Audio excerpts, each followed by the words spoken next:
Okay, guys, so let's start our thyroid story here. ठीक है, the story of the thyroid kingdom. अगर मैं thyroid kingdom की सही में बात करूँ ना, तो imagine there is a kingdom called metabolism. और everything inside your body depends on how fast this kingdom basically works. ठीक है ना? ठीक हो गया। अच्छा, जो everything inside your body depends on how fast this kingdom works. और इस किंगडम में कौन कौन है भाई? हार्ट है, ब्रेन है, मसल्स है, स्किन है, गट है, बोन्स है, बेबीज हैं। ठीक है, तो थायराइड ग्लैंड की जब हम बात करते हैं, the CEO is the hypothalamus. Hypothalamus ही lives in the brain. Hypothalamus CEO और साहब जी रहते हैं ब्रेन के अंदर। He thinks the body looks cold, people are tired, so let's increase metabolism. ठीक है, अब सीईओ सोचता है कि बॉडी थोड़ी ठंडी हुई भी है, ठीक है, लोग थके हुए हैं, तो मेटाबॉलिज्म को बढ़ा देते हैं, स्पीड अप करते हैं। तो वो थायरॉइड थायरॉइड हार्मोन क्या, हाइपोथैलेमस क्या करता है? हाइपोथैलेमस जो है वो बैठ के बोलता है कि बॉडी कोल्ड है, लोग थके हुए हैं, तो चलो मेटाबॉलिज्म बढ़ाते हैं। और उसके लिए वो सबसे पहले थायरोट्रोपिन रिलीजिंग हार्मोन को रिलीज करता है। ये एक ईमेल है, ठीक है। तो टीआरएच जो है ना, आपकी पहली ईमेल है। और चैप्टर टू अगर हम देखें, चैप्टर टू हम अपने ब्रेन में सोचते हैं कि चैप्टर वन जो है वो सीईओ था, वो हाइपोथैलेमस था। उसने कहा सबको ठंडक दी है, सब थके हुए हैं, तो चलो मेटाबॉलिज्म बढ़ाते हैं। वो ईमेल भेजता है मैनेजर को। ईमेल क्या है? Thyrotropin releasing hormone. ईमेल वो भेजता है किसको? मैनेजर को। मैनेजर कौन है? Anterior pituitary. मैनेजर ईमेल पढ़ता है, और ईमेल पे लिखा हुआ है थायरोट्रोपिन रिलीजिंग हार्मोन आ गया है। और ईमेल पे लिखा हुआ है thyrotropin releasing hormone is the email. वो बोलता है कि वर्कर्स वेक अप। ठीक है, तो मैनेजर क्या करता है? मैनेजर क्या है? Anterior pituitary. एंटीरियर पिट्यूटरी क्या करता है? वो थायराइड स्टिमुलेटिंग हार्मोन बनाता है, पीएसएच बनाता है। पीएसएच जो है ना, ऑर्डर है, ये फाइनल ऑर्डर है, ये वर्कर्स को चला जाता है। तो सोचे कि सीईओ कौन था? हाइपोथैलेमस था। मैनेजर कौन था? एंटीरियर पिट्यूटरी था। हाइपोथैलेमस टीआरएच प्रोड्यूस कर रहा था, थायरोट्रोपिन रिलीजिंग हार्मोन। ये ईमेल था, ये मैनेजर को जा रहा था। मैनेजर बोल रहा था कि चलो अब मैं वर्कर्स को बता देता हूँ, ऑर्डर दे देता हूँ। ठीक है, तो अब जो है ना, फाइनली टीएसएच रिलीज हो गया, ठीक हो गया। हाइपोथैलेमस ने टीआरएच भेजा, वो पिट्यूटरी एंटीरियर पिट्यूटरी पे गया, एंटीरियर पिट्यूटरी ने फाइनली टीएसएच रिलीज कर दिया।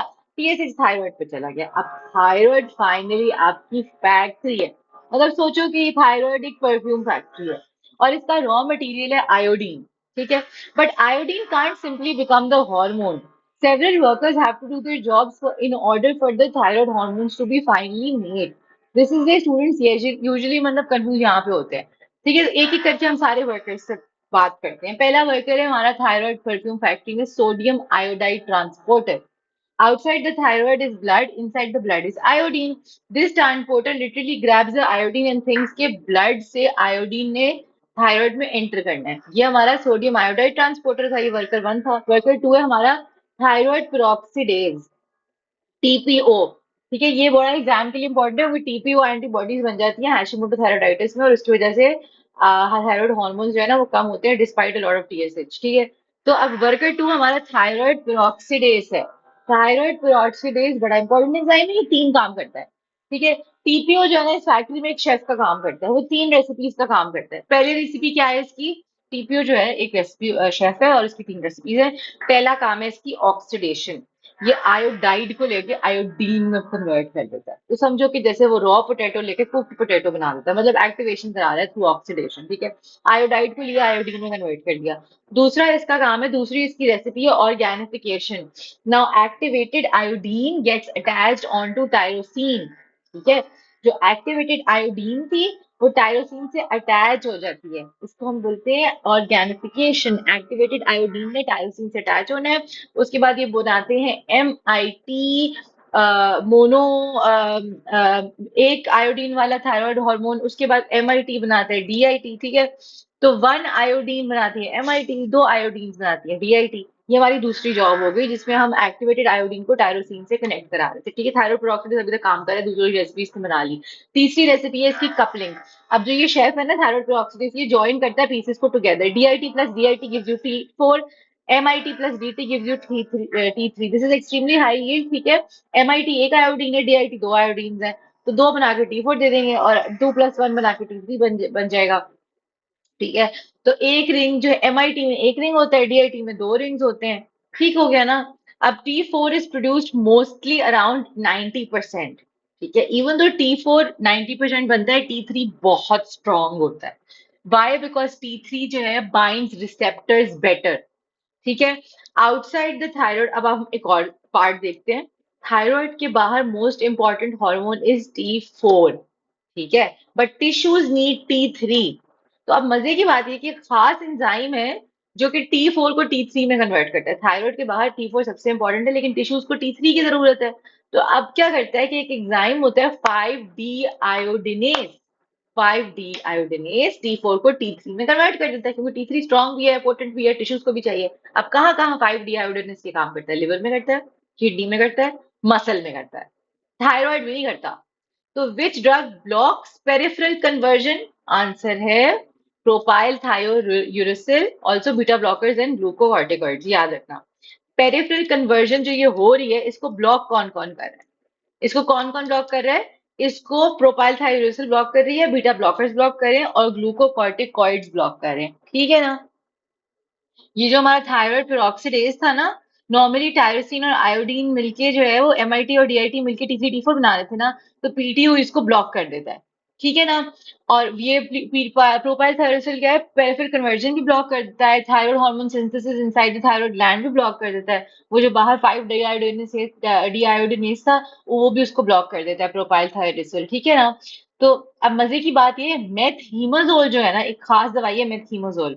मेथहीमोजोल blocks only thyroid peroxidase enzyme। ठीक है। It does not block the 5-deiodinase। वो पेरिफेरल कन्वर्जन नहीं रोकता मेथहीमोजोल। ठीक है। प्रोपाइल जो ये प्रोपाइल थायरोसिल है ना, ये थायराइड पेरोक्सिडेज को भी ब्लॉक करता है और 5-deiodinase को भी ब्लॉक करता है, लेकिन जो मेथहीमोजोल है, ये ओनली ब्लॉक करता है टीपीओ को, ये पेरिफेरल कन्वर्जन को नहीं ब्लॉक करता। ग्लूकोकॉर्टिकोइड्स में अगर हम बात करें, हाइड्रोकॉर्टिसोन या डेक्सामेथासोन के, ये पेरिफेरल कन्वर्जन को ब्लॉक करते हैं 5-deiodinase को। ठीक है। तो हम इसको इन्फ्लेमेशन भी रिड्यूस करवाते हैं, इससे कोई पॉसिबल एड्रिनल इनसफिशिएंसी हो जाए जो कि थायराइड स्टॉर्म में होती है, तो उसमें भी ये काम आती है। Beta blockers then do not stop thyroid hormone production, propranolol जैसे कि ले लें। They block the effects of thyroid hormone on the body. तो ये बीटा एड्रिनर्जिक रिसेप्टर्स पे काम करते हैं। So even if thyroid hormone is high, the heart and nervous system can not respond as strongly, क्योंकि बीटा ब्लॉकर्स जाके tachycardia, palpitation, tremor, anxiety, sweating, ये सारा कुछ कम कर देते हैं। और अगर हाई डोज प्रोप्रानोल दे तो वो पार्शियली इनहिबिट करता है 5 डायोडिनोज को। 5 डायोडिनेज जो था ना, पेरिफेरल कन्वर्जन जो कराया था, तो पार्शियली अगर बहुत ज्यादा प्रोप्रानोलेट दे, हाई डोज दे, तो ये उसको ब्लॉक कर भी देता है। ठीक है ना? ये तीन दवाइयां हमने देख ली यहाँ पे। अब एक मजे की बात बता दूं कि thyroid receptors do not significantly change during a normal pregnancy. ठीक है ना? What changes are the hormones acting on the thyroid and the proteins carrying thyroid hormones. Receptors नहीं चेंज होते, hormones acting on the thyroid change होते हैं, protein carrying thyroid hormone change होते हैं। देखते हैं कैसे। नॉर्मल थायराइड फिजियोलॉजी में क्या होता है? Normally the thyroid receptor gland has receptors for TSH. ठीक है। TSH on the pituitary binds the TSH receptor on the thyroid follicular cells. तो पिट्यूटरी से जो टीएसएच आ रहा है, वो टीएसएच रिसेप्टर पे बाइंड करता है जो थायराइड फॉलिकुलर सेल्स पे होते हैं। ये स्टिमुलेट करता है आयोडीन की अपटेक, T3 T4 की सिंथेसिस और थायराइड ग्लैंड की ग्रोथ।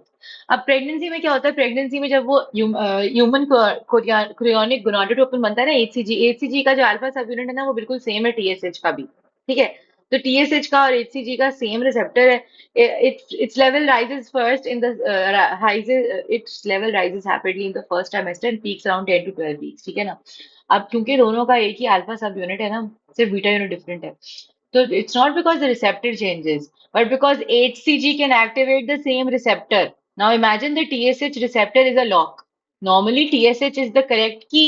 ठीक है। TSH receptor lock है, normally TSH उसकी correct key है।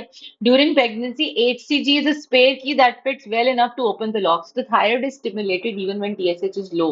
What happens after HCG binds the TSH receptor? The thyroid makes more T3, more T4. The pituitary senses these high hormone levels. It responds by reducing the TSH production. Therefore, in early pregnancy, free T4 is slightly upper or higher and TSH is slightly lower.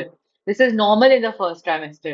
Another important pregnancy change is that the liver makes more TBG, thyroxine binding globulin, because estrogen increases its production. Estrogen जो है वो thyroxine binding globulin की, the liver makes more thyroxine binding globulin because estrogen increases its production. तो oestrogen thyroxine binding globulin की production बढ़ाता है, और जब थायरोक्सिन बाइंडिंग ग्लोबुलिन बढ़ जाता है तो more thyroid hormone gets bound in the blood. क्योंकि जो कैरिंग प्रोटीन है ना ये भी ज्यादा हो गए हैं प्रेगनेंसी में। Initially free hormone fall slightly, initially free hormone कम हो गया, उनके बाउंड इतना ज्यादा हुआ है।